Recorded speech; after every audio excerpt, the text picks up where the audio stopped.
Welcome to our program, Colonel Sweet and Mark Toth. Hey, Daniel, thanks for having us back on the show. Daniel, great to be here. Thank you. I would like to start with a diplomatic perspective, Mark. The previous week, US President Joe Biden met with the Prime Minister of the United Kingdom, Keir Starmer. They discussed the matter of the long-range capabilities, or they discussed the possible authorization for Ukraine to use long-range weapons deep inside Russia. However, we didn't hear any kind of new announcements of this matter. What was the main obstacle for this decision to happen, and what was the reason for the delay from your perspective, Mark? Yeah, Daniel, deeply disappointing that that's where we're at this point. I really think what happened was, once again, Putin said something and we jumped at his shadow. We being the White House, Washington, as well as the UK. It seems like any time that Putin threatens to escalate, he freezes us, creates a paralysis in the White House that just stops everything. It had looked like up until that point that not only was Biden going to greenlight the use of storm shadows in Ukraine, or by Ukraine deep into Russia, but also that U.S. ATACMS were going to be used as well. People might recollect that Michael McCall, the chairman of the House Armed Services Committee, had said as much, that he had talked to Biden officials and that it was going to be forthcoming. And that all just came to a crashing stop. So in a short, succinct answer, I believe what happened is we just jumped at our own shadow. We're scared of a boogeyman that doesn't exist. There's no way that Putin is going to go nuclear at this point in time, but he certainly knows how to use that, brandish that as a weapon that gets the West to stop in its tracks. For your perspective, what is your personal take, Mark? Did you personally expect this decision to happen later the previous week? I had hoped that it was going to happen, Daniel. It's a fair question, but John and I have been writing about this for an awful long time, and I was skeptical when I heard it. We've been down this path before, where the green lighting of different kinds of weapon systems was just around the corner, only for that just around the corner to be a year off from that point in time. So, sadly, I was not surprised that it ultimately came down to this. I think it's terrible. I think Ukraine has earned the right to use those weapons.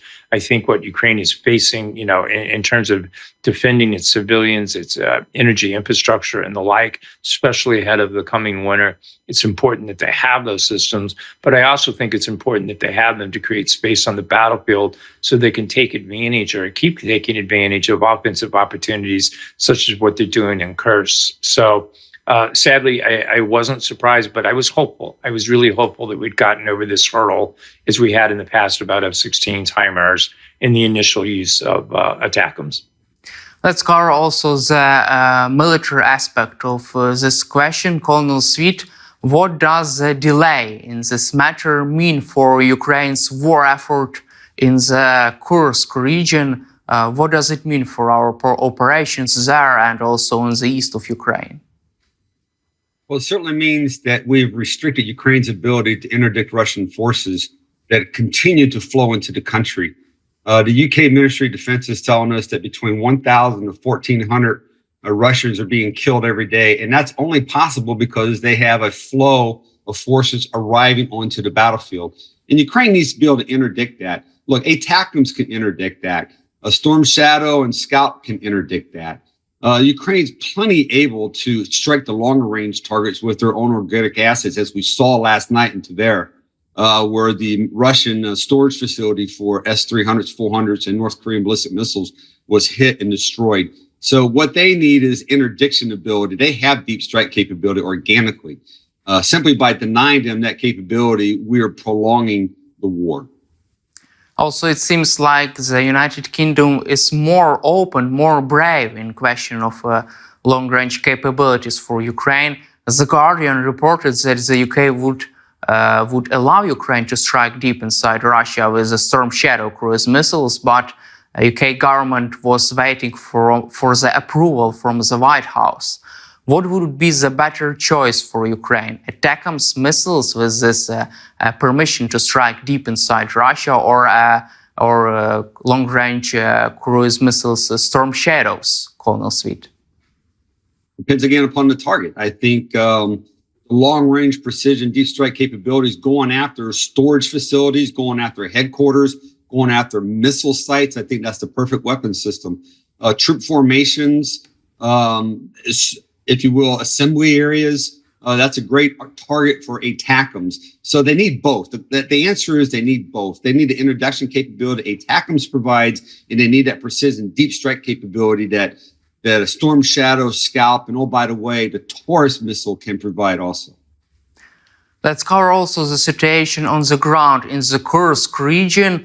Ukraine continues its offensive there. However, Russian forces try to repel this attack, try to counterattack, however, but it seems like they face some struggles, some problems there. What is your take, Colonel Sweet, on the current situation on the Kursk axis?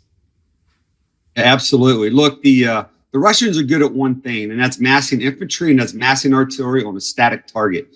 As soon as they get out of that playbook, as soon as they're forced to leave their foxholes, their trench lines, and maneuver against Ukraine, they lose.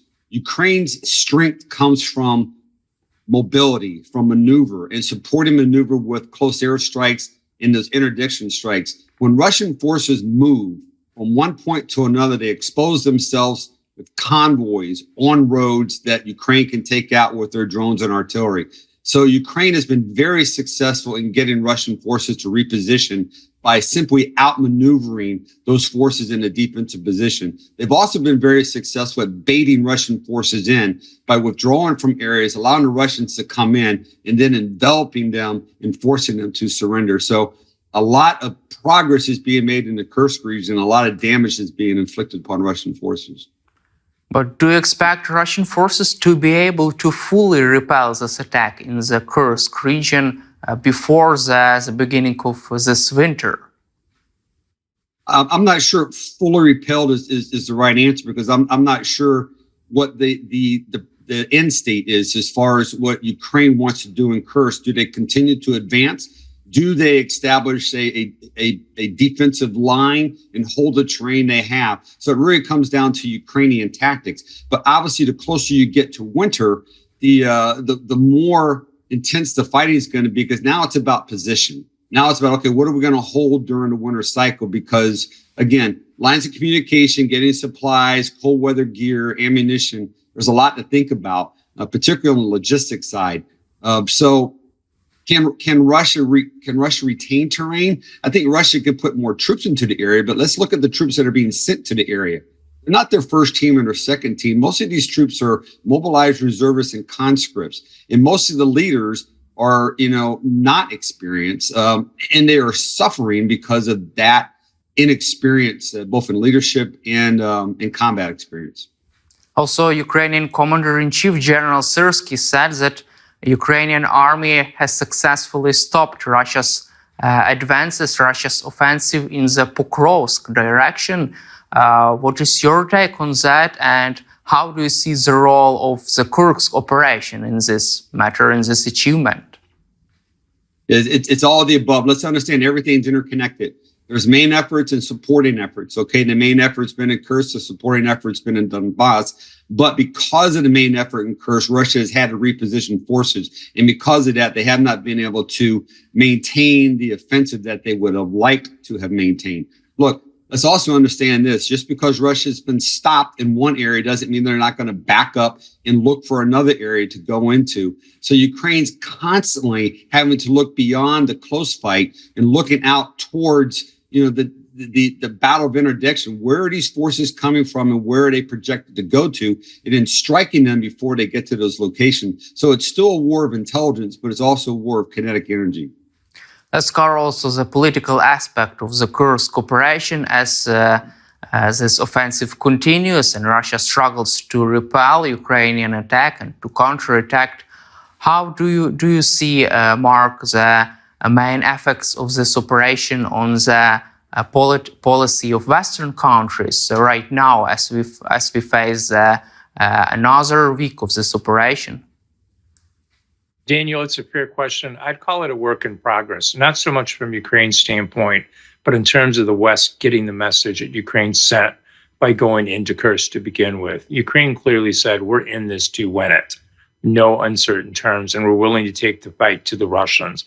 And they've done that masterfully in Kursk. You know, it's my own opinion, as long as the AFU wants to be there, that if you look at the totality of what the Russians are doing at this point in Kursk, the fact that they've got incompetent command and control in place, the fact that they're throwing green conscripts at the Ukrainian forces there, all of those things combined, reports of 1 million uniforms being stolen. They're probably for sale on eBay at this point from Russian warehouses and the like. They have a lot of logistic problems coming into play. And they're also not getting to fight along the interior lines that Ukraine continues to get to do. So there are a ton of advantages in terms of Kursk. And so from a diplomatic standpoint, I think that it's incumbent upon Zelensky to continue to make the case that Kursk is a sign of what is to come. I've described it in the past as kind of a coming attraction. It's a trailer for the West to see, for Brussels, for Washington to see, like a coming movie that we intend to win this thing. This is what we can do when we're allowed to compete on a combined arms warfare basis. And if you let us do this additionally by giving us more manpower, and not manpower, I apologize, giving us more weapons, munitions, capabilities, most importantly of all. If you allow us to do that, we can do this in the Donbass, we can do this south, and ultimately we can do it in the decisive terrain of this war in Crimea. President Zelensky also says that he would present to President Biden, Kamala Harris, and Donald Trump the plan for Ukrainian victory. It should consist of the diplomatic means of pressure on Russia, economic, and also the Kursk operation is in this plan for Ukrainian victory. What is your take on that, and how could it be perceived by the Western leaders on this stage, on this during these times? Daniel, $1 million question. I think it really comes down to how hard is Zelensky willing to sell it? And I think he's going to have to sell it hard, because twice during the last presidential debate, Trump was asked, do you think it's in the national security interest of the U.S. for Ukraine to win? And he wouldn't answer that. He just kind of talked vaguely about ending the war. That's not a good thing. And so that's something that Zelensky has to overcome. Likewise, as John and I just recently wrote in the Kiev Post, there in Ukraine, we've argued that Harris, while light years ahead of where Trump is at in terms of continuing to support Ukraine in terms of defensive efforts and the like, she's still light years herself away from saying the words win. And we need to be hearing that. So in my mind, the calculus has to be with Zelensky. At what point do you let your patience run out in public? At what point do you start saying that, in effect, by not committing to winning, you're colluding, in effect, with Russia, and that we're not going to tolerate this anymore? In my mind, Kursk is like a great key. It can open many doors if only the West will continue to grease that key and to allow it to open those doors, be it in the Donbass and the South and Crimea, as I just mentioned. But we've got to get there. And so I do think that Zelensky's got a hard sell. That said, he has shown us, and along with the AFU and with Skursky, that they're willing to be bold. And I think they need to continue to do that. The Israelis, just this week have shown us that they're willing to be bold in terms of the operation that they committed against Hezbollah and in some elements of the IRGC in Syria and the Iranian ambassador as well to Lebanon. Ukraine needs to keep going down that same path, be bold. And I think it's going to take bolder leadership from Zelensky to start calling out the Western leaders to say enough is enough. We're in this to win it. It's time you get on board with winning as well. Also, you just mentioned about the presidential debates. What is your feeling after this debate about the future of support for Ukraine by the United States? It's problematic from a Trump standpoint because we've not yet heard the words we need to hear. Again, it's hard to prejudge these things because we don't know who's going to win, and we don't know who will be sitting in that office come January. But at the same time, from Harris. And again, I'm apolitical. I don't look at this from a Republican or Democratic standpoint. My guiding star is national security. And in that sense, my guiding star is also Ukraine winning, because I think that comes part and parcel with U.S. national security and the national security interests of Eastern Europe overall and NATO at a bigger picture, bigger altitude. And so in that regard, I'm still not hearing enough from Harris as well. I think the support is there. I think if you still look at the polls, if you look at the number of people in the U.S. that support Ukraine, it's still a majority of Americans doing that. So I am hopeful in the long run that that support remains strong, committed, and focused. I just want to see it go to the next level. It just can't be defending forever. As John pointed out to me earlier today, as we were talking, you just had casualties on both sides, probably tip over 1 million people. 1 million people have been wounded or died in this war. And it's crazy to think that we don't have an answer yet how to stop that killing, because Putin's not willing to. He just mentioned that not too long ago that he was willing to lose 2 million people in Ukraine. So the West needs to be reacting to this and getting on a winning path. Also, CNN reported about some problems with the stockpiles in Pentagon. It seems like the U.S. Defensive lines and also Pentagon is struggling to provide Ukraine with all what is needed, even from the current available resources due to some shortages in ammunition and weapons. Colonel Sweet, what is your take on that, and why does Pentagon fail to provide Ukraine with latest security packages in time? I mean, why is there a failure to spend this money allocated previously by the Congress? That's a great question. We're now almost 32 months into a war. 32 months of which we have been sustaining combat operations, enabling Ukraine to continue to fight, but yet we haven't replenished our own stockpiles. We haven't turned up production in the United States to increase more, to replenish what we've taken out. That's what's frustrating to me. It is not because of the military. The military is capable of doing that. These are political decisions that have been made. They're made, not necessarily in the Pentagon, but they're made from the White House or from the White House's representation throughout the defense industrial complex. We just haven't replenished those stockpiles. We haven't ramped up production of HIMARS munitions or ATACMS munitions. We're signing contracts to build more planes. We're signing contracts to build more, HIMARS systems, but we're not, increasing capacity as far as the munitions that are required to go into Ukraine and to be used against Russian forces. Look, Europe stepped up recently, obviously led by the Czech Republic and by France to get additional rounds in. But we really have to look inwards and turn on the industrial complex. And we just can't continue to create munitions at the rate that we were prior to the war. Look at the number of rounds that are being fired a day. I want to say it was 6,000 rounds a day by Ukraine, upwards of 10,000 rounds a day by Russia. Those are unsustainable at the current production capacity. So, yeah, it's frustrating because I know logisticians and I know how professional they are. And I know that they're capable of doing things that right now they're not able to do. Don't you think, Colonel Sweet, that there is a lack for this political decision in the White House because they are hoping for a peaceful settlement of this war in the nearest future? Unfortunately, General Sullivan, used to be the Army Chief of Staff, wrote a book called Hope is Not a Method, okay? And it still isn't, okay? Nothing's changed. You create opportunities, you create conditions, and then you exploit them.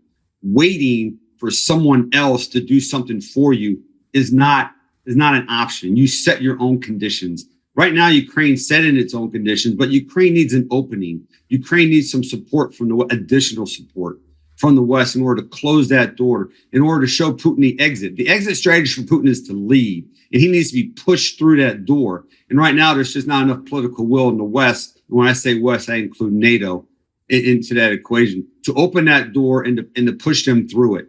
The M and dime military is provide them the weapons they need, precision deep strike capability to force that. The I is to broadcast that. The information is to broadcast that. So Russia knows what it needs to do in order to bring this war to a conclusion, and then let them do it. Also, it seems like the US strategy now is not to push Vladimir Putin and his troops out of Ukraine, but to push Vladimir Putin to a negotiations table. Don't you think so? But, you know, I think it's been that way for a while. And when I say a while, it's been that way for 30-something months. I think at the end, they've always believed that this war would be brought to a conclusion through negotiation. Just look at the strategy that was presented in March of 2022. It was always designed to weaken Russia. It was never designed to win the war, rather to weaken. And by weakening, that ultimately means coming to a negotiation table and compromising. Okay, so I don't think anything's changed. The only plan that's been put forth to win to date is the one that's been provided by Zelensky. And we haven't seen that plan, but we know that there is a plan. Washington doesn't have a plan. NATO hasn't produced a plan. So the only plan is coming from Ukraine. It's about time someone gets behind that plan. Let's execute this mission and let's get Russia out of Ukraine. We're not talking about, you know, regime change. We're not talking about overthrowing the government. We're talking about Russia leaving Ukraine so Ukraine can go on as a sovereign country and ultimately, you know, be included in the NATO family alliance and then brought into the EU for long-term stability and security. And my final question would be for Mark. What is your take on this matter too? Because there was a big statement from the German Chancellor Olaf Scholz. He said that now would be a right time to seek peace, to negotiate with Russia. What is your take on this matter? And do you expect any kind of do you expect the increase in these discussions on the possible negotiations between Ukraine and Russia before and after the U.S. general election? Yeah, Daniel, my response would be that beware politicians bringing peace gifts. I think when you look to Olaf Scholz, this is a man who doesn't come to war easily. This is a man who, in the past, his party has been anti-war, and I think he still clings to that. He still wants to see that in effect overall, and he may see himself as a peacemaker, but I just think he can't get fully behind the war. Yes, Germany has done a lot in terms of getting aid, euros and the like to Ukraine, so I don't want to discount that. But this is not a man, he's not a Churchill, he's not an FDR, he's not someone that's going to focus on the winning strategy. I think he wants to take the easy way out. I think he wants to see Europe return as it was, and that we'll just all forget this. But I think he's living in loony land, to be honest, to be blunt, not intending to be rude, but I guess I am. That's just not the reality. That's not the reality that Putin is bringing to Ukraine now. It's not the reality that Putin would bring to the rest of Europe should he win in Ukraine. I think we're only going to see more of this, be it, you know, in Poland, the Eastern Europe, and especially the Baltic states. He's just going to keep doing it. I think if Ukraine fails, if Ukraine loses, you're going to see Moldova go quickly. So I think all of these people that are kind of arguing for a peace plan are arguing for something that's just not there.